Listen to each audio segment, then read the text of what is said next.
میں نے کی دعوت کی دھوم میں مچاؤں، عطا ایسا کر حوصلہ یا الہی۔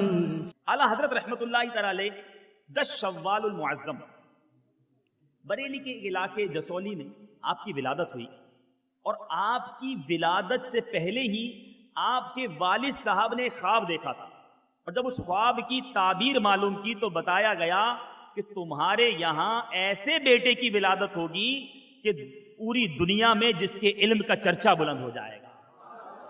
گویا اعلیٰ حضرت کی آمد کی بشارتیں پہلے سے ہی دی جا رہی تھی، اور ابھی اعلیٰ حضرت 4 سال کے ہیں۔ 4 سال بہت چھوٹی عمر ہوتی ہے۔ امام عشق و محبت 4 سال کی عمر میں مدرسے جاتے ہیں، قاری صاحب سبق پڑھاتے ہیں۔ قاری صاحب حیران ہیں کہ اس بچے کو میں سبق جتنی دیر میں پڑھاتا ہوں، پڑھانے میں مجھے وقت زیادہ لگتا ہے، اس سے کم وقت میں تو یاد کر لیتا ہے۔ وہ حیران ہے، یہ بدنی منع بیٹھے ہیں، کتنی مشکل ہو جاتی ہے آپ کو قاری صاحب کو پڑھانے میں۔ قاری صاحب بھی یہاں پر ہوں گے کوئی نہ کوئی۔ اب وہ بچہ، قاری صاحب حیران ہیں۔ ایک بار قاری صاحب پڑھا رہے ہیں، والد صاحب بھی برابر والے کمرے میں ہیں۔ قاری صاحب سبق پڑھاتے پڑھاتے قرآن پاک کی ایک آیت پر پہنچے، اور غالباً قاری صاحب زبر پڑھا رہے تھے، زبر کے ساتھ کوئی جملہ پڑھا رہے تھے۔ اعلیٰ حضرت کی زبان سے زیر نکل رہا تھا، یا زیر پڑھا رہے تھے تو زبر نکل رہا تھا۔ کافی دیر کوشش ہوئی، کتاب میں لکھا وہی ہے جو قاری صاحب پڑھا رہے ہیں، اعلیٰ حضرت اس کے الٹ پڑھ رہے ہیں۔ کافی دیر یہ کوشش ہوتی رہی تو والد صاحب تشریف لائے اور کہا کہ بیٹا کیا بات ہے، میں کافی دیر سے سن رہا ہوں، قاری صاحب آپ کو زبر پڑھا رہے ہیں، آپ زیر منہ سے نکال رہے ہیں، یہ تو اچھی بات نہیں ہے۔ اعلیٰ حضرت نے فرمایا ابو جان بات یہ ہے، میں کوشش کر رہا ہوں کہ جو قاری صاحب فرمائیں میری زبان سے وہی نکل جائے، مگر میری زبان سے زیر نکلتا ہے۔ والد صاحب نے سوچا ماجرا کچھ اور ہے، یہ بچہ کوئی آرڈنری بچہ نہیں ہے، یہ کوئی عام بچہ نہیں ہے۔ دوسری کتاب منگوائی گئی، قرآن پاک کا دوسرا نسخہ منگایا گیا۔ پتا چلا کہ جہاں قاری صاحب زبر پڑھا رہے تھے وہاں کتابت کی غلطی تھی، اصل نسخے کے اندر وہاں زیری تھا۔ گویا اعلیٰ حضرت کی زبان سے کوئی غلط بات نکل جائے میرا رب پسند نہیں فرماتا تھا۔ امام عشق و محبت کی زبان سے جو نکلا آج تک وہ سنہری حروف میں لکھے جانے کے برابر ہے۔ اللہ تبارک و تعالیٰ نے بچپن ہی کے عالم میں اس عظیم ہستی کو غلطیوں سے مبرہ فرما دیا تھا۔ اعلیٰ حضرت رحمت اللہ تعالیٰ علیہ کی سیرت میں مزید آگے بڑھیں، 13 سال چند ماہ چند دن، یہ عمر ہی کیا ہوتی ہے، ابھی 14 سال کے نہیں ہوئے۔ اعلیٰ حضرت نے درس نظامی کے تمام علوم پورے کر لیے، یہی نہیں اپنے والد صاحب کی مسند پر بیٹھ کر فتویٰ لکھنا شروع کر دیا۔ 4 5 600 سال کی کتابیں اٹھا لیں، آج تک تو ہم نے نہیں سنا کہ اتنی چھوٹی عمر میں کوئی مفتی بن گیا ہو، اور ایسا مفتی بنا ہو کہ جس کے فتوے کی تصدیق پورے ہندوستان کے علماء کیا کرتے۔ یہی نہیں، ایک بڑا عجیب ماجرا ہوا۔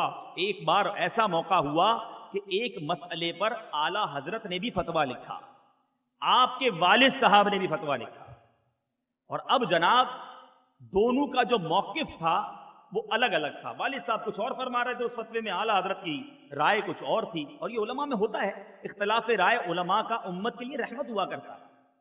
اب والد صاحب اور بیٹا آمنے سامنے بیٹھے، دلائل شروع ہوئے، والد صاحب اپنے دلائل دے رہے ہیں، اعلیٰ حضرت اپنے دلائل دے رہے ہیں۔ وہ منظر کیسا ہوگا کہ باپ اور بیٹا کوئی گھر کے کسی مسئلے کو ڈسکس نہیں کر رہے، اسکول میں کلاس میں کب جانا ہے اس پر گفتگو نہیں ہو رہی، آج باپ بیٹا میں یا تو ڈانٹ ڈپٹ ہو رہی ہوتی ہے یا گھر کے کسی پرابلم پر ڈسکس ہو رہی ہوتی ہے۔ یہ کیسے عظیم باپ بیٹے ہیں کہ علم دین کے ایک مسئلے پر گفتگو ہو رہی ہے، اپنے اپنے دلائل پیش کیے جا رہے ہیں۔ باپ اس بات پر سختی نہیں کر رہا کہ جو میں نے کہا ہے وہ مانو، میرے شاگرد ہو، میرے بیٹے ہو۔ باپ بھی جانتا تھا کہ اس کی علم و فراست کچھ اور ہے، گفتگو ہوتی چلی جا رہی ہے۔ میرے پیارے اسلامی بھائیوں، فیصلہ نہیں ہو سکا۔ اب یہ طے ہوا کہ علماء رامپور جو ہیں ان کا بڑا ڈنکا ہے، ایسا کرتے ہیں بیٹا تم بھی اپنا فتویٰ ادھر بھیجو، میں بھی اپنا فتویٰ ادھر بھیجتا ہوں، دیکھتے ہیں کہ علماء رامپور اس پر کیا رائے دیتے ہیں، کس کو تصدیق ملتی ہے۔ اگر کسی مسئلے پر کسی وجہ سے اختلاف رائے ہو گیا تو اس کا مقصد یہ نہیں کہ میں اس سے نفرت کرنا شروع کر دوں، ٹھیک ہے ہم دونوں پڑھ رہے ہیں، اگر کسی مسئلے پر نہیں سمجھ آ رہی تو بڑے علماء سے رجوع کر لینا، یہ ہمارے اسلاف کا طریقہ ہے۔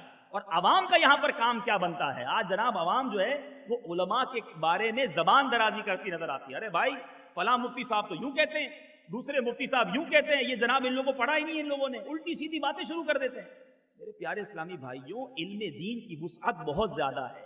علماء مفتیان کرام اپنے علم کی روشنی میں جو سمجھتے ہیں وہ ہمیں بیان کرتے ہیں. تو ہمیں کبھی بھی علماء کرام کو آپس میں کمپیریزن نہیں کرنا چاہیے. اللہ اکبر، باپ اور بیٹے کے فتوے رامپور پہنچتے ہیں، علماء کرام مباحثہ کرتے ہیں، کلام ہوتا ہے. اب یہ طے کرنا مشکل ہے، ایک طرف تو مولانا نقی علی خان علیہ رحمت الرحمان کی وجاہت ہے، ان کی فطانت ہے، ان کے علم کے ڈنکے ہیں، اعلیٰ حضرت کے والد ہیں، مگر دوسری طرف جب اعلیٰ حضرت کا فتویٰ پڑھتے ہیں دل مائل یہ ہو رہا ہے یار لکھا تو اس نے ٹھیک ہے، دلائل اس کے ٹھیک ہیں. جب یہ فتاوے واپس آتے ہیں اس کے بعد جب یہ فتاوے کی تصدیق کو دیکھا جاتا ہے، اعلیٰ حضرت کے والد صاحب کے فتوے پر 2 مفتیان کرام کی دستخط اور تصدیق ہے، باقی سارے علماء رامپور نے اعلیٰ حضرت کے فتوے پر تصدیق فرما دی. آج کے دور کا باپ ہوتا تو بیٹے سے حسد کرنا شروع کر دیتا، ارے میرے بیٹے نے مجھے ہرا دیا، مجھ سے آگے نکل گیا. قربان جائیے ان لوگوں کی وسیع قلبی پر، ان کا دل کتنا بڑا تھا. اپنے بیٹے کو گلے لگاتے ہیں، ماتھا چومتے ہیں اور اس کے بعد اپنے موقف سے رجوع فرماتے ہیں کہ نہیں میرے بیٹا، جو تم نے لکھا تھا وہی موقف درست ہے، میں اپنے موقف سے رجوع کرتا ہوں. اس دن کے بعد مولانا نقی علی خان رحمت اللہ تعالی علیہ جو اعلیٰ حضرت کے والد ہیں، اب آپ کا یہ معمول بن گیا کہ جب کوئی مسئلہ سمجھنا ہوتا، جب کسی مسئلے پر بحث کرنی ہوتی، اب بڑے بڑے علماء کرام کے بجائے اعلیٰ حضرت سے بحث فرما لیا کرتے تھے. میں نے کی دعوت کی دھوم میں مچاؤں، عطا ایسا کر حوصلہ یا الہی.